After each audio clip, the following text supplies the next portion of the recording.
আসসালামু আলাইকুম, সবাইকে শুভেচ্ছা জানাচ্ছি। মাসুম মাহবুব দেখছেন ওপেন দ্য ইউটিউব চ্যানেল এবং মাসুম মাহবুব ফেসবুক পেজ। রংপুর থেকে শামীম রায়হান, চট্টগ্রাম থেকে মোহাম্মদ সিরাজ, ফরহাদ নরসিংদী, হাতিয়া থেকে শাহাবুদ্দিন। জি, এখন বাকিরা বললেন ভাই আমার নাম বললেন না কেন, আমি কি অপরাধ করেছি? আমার যে কটা নাম এই মুহূর্তে চোখের সামনে পড়েছে সেই কটা নাম বলেছি।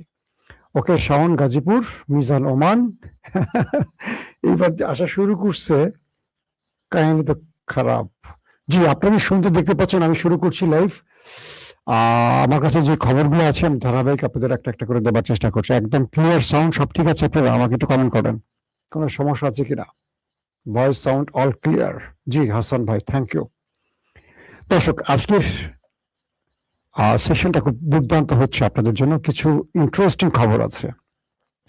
মার্কিন প্রেসিডেন্ট ডোনাল্ড ট্রাম্প একটা চিঠির অপেক্ষা ছিল যে ইরান তাকে একটা চিঠি পাঠাবে। ওকে, তো ইরান তাকে একটা চিঠি পাঠাবে।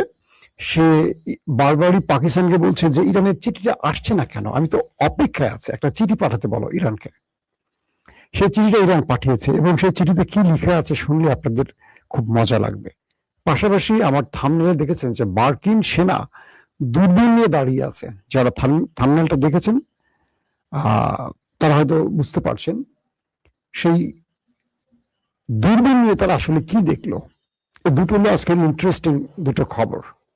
ওকে, জি, সবাই লিখছেন সাউন্ডে কোনো সামান্য সমস্যা, কেউ লিখছেন আবার সাউন্ড অল ক্লিয়ার। জি, সাউন্ডে কি কোনো সমস্যা নাকি যারা বলছে তারা বিরক্ত করছে, কোনটা? আমার তো এখান থেকে ক্লিয়ার দেখছি, অল ক্লিয়ার শ্যাম্পু। ওকে, চট্টগ্রামের মাইজপাড়া, আহারে মাইজপাড়া, সাউন্ড ঠিক আছে মাইজপাড়ার ভাই? আপনি আমাকে দাওয়াত দেন না কেন মাইজপাড়ার ভাই? একদিন দাওয়াত দেবেন না, আপনার ওখানে বেড়াতে আসবো। কি জানি একটা জায়গা আছে, সুন্দর একটা জায়গা আছে, পতেঙ্গার কাছে না মাইজপাড়া? ওকে, সাউন্ড কি ঝিনঝিন করছে? কেউ লিখছে ঝিনঝিন করছে। ঝিনঝিন কি জিনিস ভাই?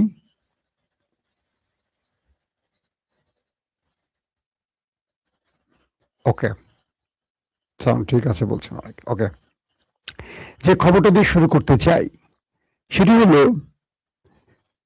আমেরিকা ঘোষণা দিয়েছিল হরমুজ দিয়ে ইরানের কোনো জাহাজ ঢুকতে দেবে না।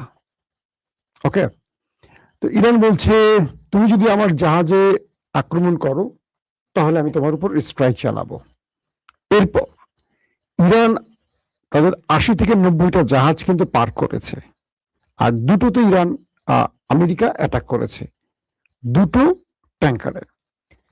তার পাল্টা ইরান আমেরিকার স্বার্থ সংশ্লিষ্ট 4টা ট্যাঙ্কারে অ্যাটাক করেছে, আর 80 থেকে 90টার মতো জাহাজ হরমুজ দিয়ে ত্যাগ করেছে এবং বিকল্প পথ তারা রেল ইউজ করে পৃথিবীর বাজারে ইরান তার তেল পাঠাচ্ছে। ওকে, এই পরিস্থিতির মধ্যে সবচেয়ে বড় যে খবরটি, ইরান তার 20 লাখ ব্যারেলের সুপার ট্যাঙ্কার, শুনছেন ঠিক, আবার বলছি 20 লাখ ব্যারেল তেল সহ সুপার ট্যাঙ্কার একদম মার্কিন যুদ্ধজাহাজ ওয়ারশিপের সামনে দিয়ে পাঠালো।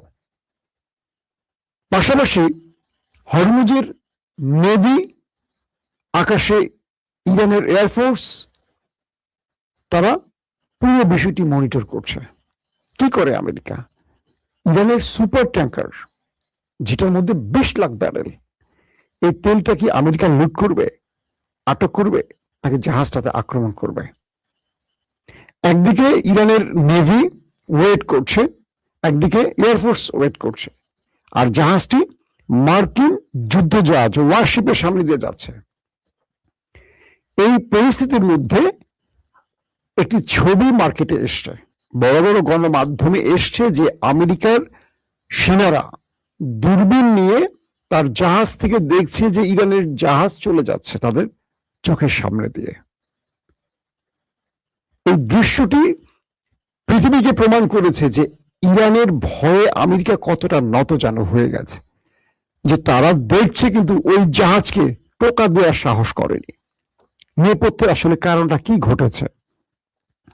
কারণটা ঘটেছে, ইরান বলেছিল আমেরিকাকে, যদি আমার এই জাহাজে আমেরিকা কোনো অ্যাটাক করে, মূল কাহিনী কি, কেন শুধু দূরবীন দিয়ে দেখলো আমেরিকা অ্যাটাক করলো না বা ওইটাকে আটক করলো না?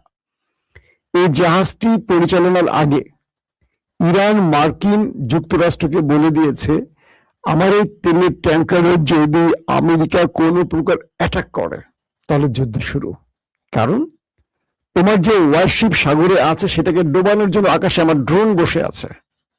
আমেরিকা দূরবীন দিয়ে আকাশে তাকায় দেখে এই ড্রোন তো দেখা যাচ্ছে না, অনেক উপরে।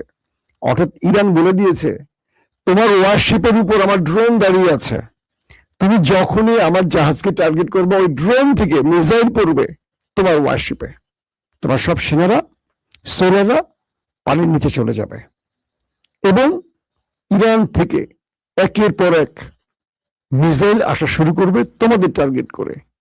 কই পালাবা চিন্তা করো। আমেরিকার ইরান এই থ্রেটটি যখন আমেরিকাকে দিয়েছে, আমেরিকা আর সাহস করে নাই যে ইরানের এই জাহাজে আক্রমণ করে কোন বিপদে পড়ি। ইরান বিরচিত ভাবে মার্কিন যুক্তরাষ্ট্রের নাকের ডগা দিয়ে চোখের সামনে দিয়ে চলে গেছে, আর তারা চেয়ে চেয়ে দেখেছে। একটা গান আছে না, চেয়ে চেয়ে দেখলাম তুমি চলে গেলে, তাই না? হ্যাঁ ভাই, মাইসপাড়ার ভাই বলেন, গান ঠিক আছে? আসেন এই খবরটি এখানে একটু পজ দেই, আসবো আবার। দ্বিতীয় গুরুত্বপূর্ণ খবরটি কি শোনেন। পাকিস্তানকে বারবার ডোনাল্ড ট্রাম্প বলছে, মিস্টার আসিম মনির, কোথায় আমার চিঠি? একটা চিঠির জন্য ওয়েট করছি, আমার তো একটা ফেস সেভিং দরকার খুব। আগামী নির্বাচনে আমি হেরে গেলে তো আমার রাজনীতিও শেষ, আমার ডেমোক্রেট আমার রিপাবলিকানদেরও ইজ্জত শেষ। তার অনেক আশা ভরসা করে আমাকে বসিয়েছিল এই চেয়ারে। আসিম মনির বলল যে চিঠি আসবে স্যার, একটু ওয়েট করেন, একটু ওয়েট করেন। শেষ পর্যন্ত ডোনাল্ড ট্রাম্প বিমানে উঠলেন কোন একটি গুরুত্বপূর্ণ সফরে। আজকে মার্কিন অনেক গণমাধ্যমে ছবিটি রিলিজ হয়েছে। তো সেই বিমানে বসে যখন ডোনাল্ড ট্রাম্প, তখন হঠাৎ করে তার কাছে চিঠিটা আসে, মিস্টার প্রেসিডেন্ট, হেই আপনার চিঠি। ট্রাম্প হাসি মুখে চিঠিটা খুললেন, ক্যামেরাগুলো ধরে রাখলো তার দিকে। আহা হা, ভালোবাসার প্রথম চিঠি কেমন লাগে বলেন? যারা প্রেমের চিঠি পেয়েছেন, চিঠিটা খুলতে কেমন লাগে একবার চিন্তা করেন তো। এখন তো প্রেমের চিঠি কেউ লেখে না, সব মেসেজ করে।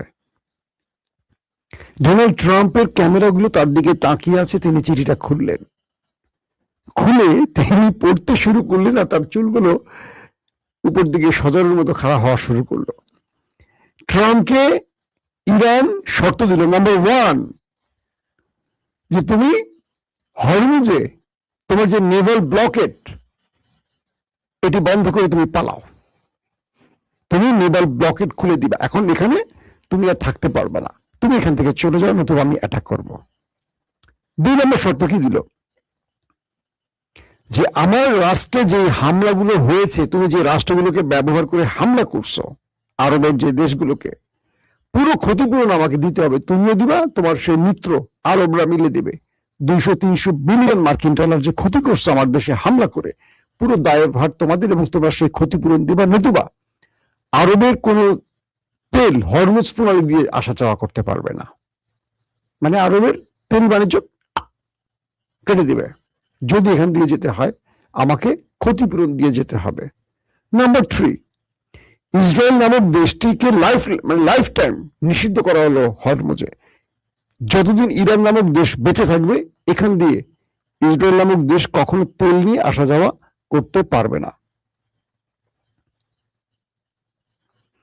ক্লিয়ার?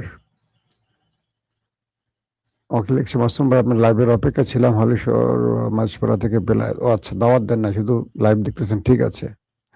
তো এখন যে বিষয়টি তৈরি হলো, কি বললো, ইসরায়েল লাইফ টাইমের জন্য নিষিদ্ধ হরমুজে, আরবদের জন্য নিষেধাজ্ঞা দেওয়া হলো, বাট ক্ষতিপূরণ দেওয়ার পর আরবদের তেল, জাহাজ, গ্যাস যা যা লাগে আসা যাওয়া করবে। মানে এখানেও প্রায় 250-300 বিলিয়ন ইরান আয় করবে, যেটা ক্ষতি হয়েছে যুদ্ধের নাম করে। আর আমেরিকাকে এই অঞ্চল ছেড়ে যেতে হবে। তারপরে চিঠিতে কি লেখা, প্রেমের চিঠিতে লেখা, তোমাকে মিস্টার ট্রাম্প মার্কিন সেনাদেরকে আরব ছাড়তে হবে। মানে শর্তটা এইভাবে দেওয়া হয়েছে যে ইরানের আশপাশে থাকা যতগুলো মার্কিন ঘাঁটি আছে সবগুলোকে এখান থেকে চলে যেতে হবে, একটাও ইরানের আশেপাশে থাকতে পারবে না। বুঝতে পারছেন? ইরানের আশেপাশে মার্কিন কোনো ঘাঁটি মানে কি, আরব দেশে যে ঘাঁটিগুলো আছে প্রায় 16টির মতো ঘাঁটি, আরো বেশি থাকতে পারে 16টির, এবার ইরান অ্যাটাক করেছে 16টি ঘাঁটিকে, একটা ঘাঁটি এখানে থাকতে পারবে না। তুমি লেজ গুটিয়ে এখনই পালাও, তোমাকে আমি আরবে বা আমার আশেপাশে আর সহ্য করব না, তোমাকে যেতে হবে, হবেই। এবং তুমি যে 40-50 বছর ধরে আমার উপর যত স্যাংশন দিয়েছো, নিষেধাজ্ঞা দিয়েছো, সব প্রত্যাহার করতে হবে। একটা নিষেধাজ্ঞা থাকবে না ইরানের উপর। পাশাপাশি তুমি যে আমার অর্থকে পৃথিবীর বিভিন্ন দেশে আটকে দিয়েছো, ফ্রিজ করে দিয়েছো, সব ওপেন করে দিবে।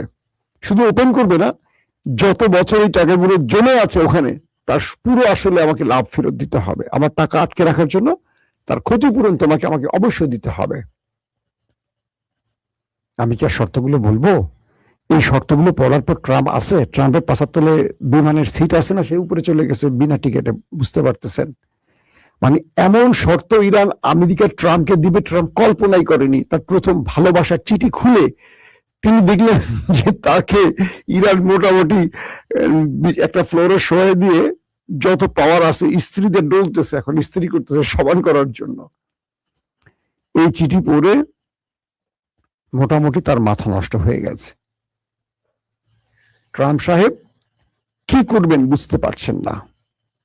এই চিঠির জন্য কি তিনি অপেক্ষা করছিলেন? দর্শক, তো এই অবস্থায় ট্রাম্প খেপে গেলেন। আবার আমেরিকাকে দুদিনের আলটিমেটাম, কি বলে, মানে দুটো শর্ত জুড়ে দিয়েছে ইরান, একদম ডাইরেক্ট বলছে, মিস্টার প্রেসিডেন্ট ট্রাম্প, তোমার জন্য আমাদের দুটো শর্ত আছে, দুটো অপশন তোমাকে আমরা দিয়ে রাখি। এক, হয় তুমি তোমার সেনা নিয়ে ইরানে অ্যাটাক করো, তোমার সকল শক্তি নিয়ে ইরানে অ্যাটাক করো, নতুবা তুমি আমাদের শর্ত মেনে নাও। আমরা যে তোমাকে 14টার মতো শর্ত দিয়েছে, মানে আজকে যে শর্ত ইরান আমেরিকাকে দিয়েছে সেখানে মোট 14টা শর্ত দেয়া হয়েছে। আগে ছিল 10টা, আরো 4টা বাড়াইছে ইরান। খেলা কোন দিকে যাচ্ছে বুঝতে পারছেন? দিন যত যাচ্ছে ইরানের শর্ত বাড়ছে, কারণ আমেরিকা পাগলামি বাড়াচ্ছে। তো ইরান বলছে তোমাকে দুটো অপশন দেয়া হচ্ছে। প্রথম অপশন হলো তুমি তোমার সকল সেনাদের নিয়ে ইরানে অ্যাটাক করতে পারো, নো টেনশন, অথবা তুমি আমাদের শর্ত মেনে নাও, নিয়ে এখান থেকে কেটে পড়ো, আমরা যে শর্তগুলো দিয়েছি সেগুলো মেনে নাও। এই অবস্থায় কি করবে এখন আমেরিকা, সেই টেনশনে আছে। পাশাপাশি অনেক রকম তথ্য কিন্তু এখন আসতেছে, ইরানের এই সাফল্য আমেরিকার জন্য কঠিন পরিস্থিতি সৃষ্টি করছে। একটার পর একটা চাপ তার জন্য বাড়ছে, এবং ইরান আমেরিকাকে ডেডলাইন দিয়ে দিল এবার। আগে আমেরিকা ট্রাম্প ইরানকে ডেডলাইন দিত 24 ঘন্টা, 48 ঘন্টা, 5 দিন, 7 দিন, 15 দিন, এইভাবেই ডেডলাইন দিত। এবার ইরান আমেরিকাকে ডেডলাইন দিছে যে তুমি এই ডেডলাইনের মধ্যে হয় শর্ত মানো, না অ্যাটাক করো, না হয় আমরা তোমার উপর অ্যাটাক করে বসবো। এখন কি করবেন বলেন?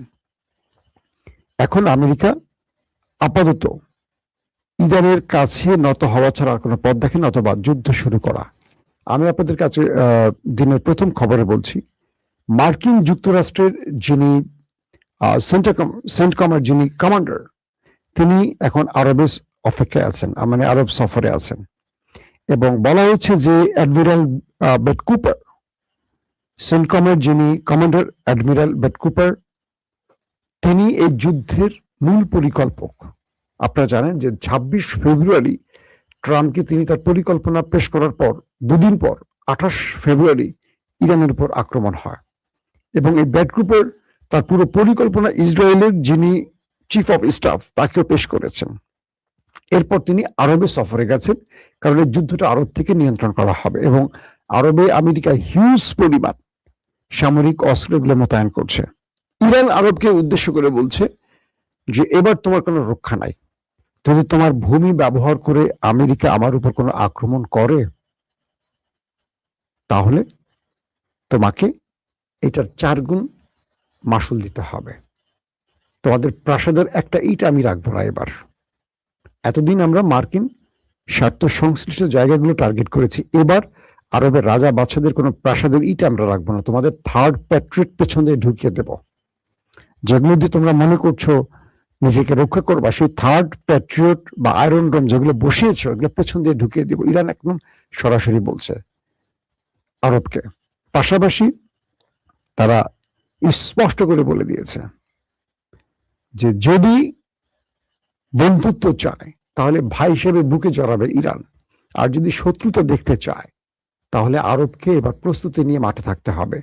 আরবের জন্য সবচেয়ে ভয়ঙ্কর দিন ইরান নামাবে এবার, কারণ আমেরিকা তো আরবে থাকে না, তাদের কিছু স্বার্থ সংশ্লিষ্ট জায়গা আছে, ঘাঁটি আছে, সামরিক অস্ত্র আছে, সেনা আছে, বাকি তো সব আরবদের। এবার ইরানের যে ৮০,০০০ বা ১,০০,০০০ মিসাইল রেডি আছে বা ড্রোন রেডি আছে, এর অর্ধেক যদি আরবে মারে, আরবের আর কিছু থাকা লাগবে না। বুর্জ খলিফা দেখবেন মাটিতে কাত হয়ে পড়ে আছে।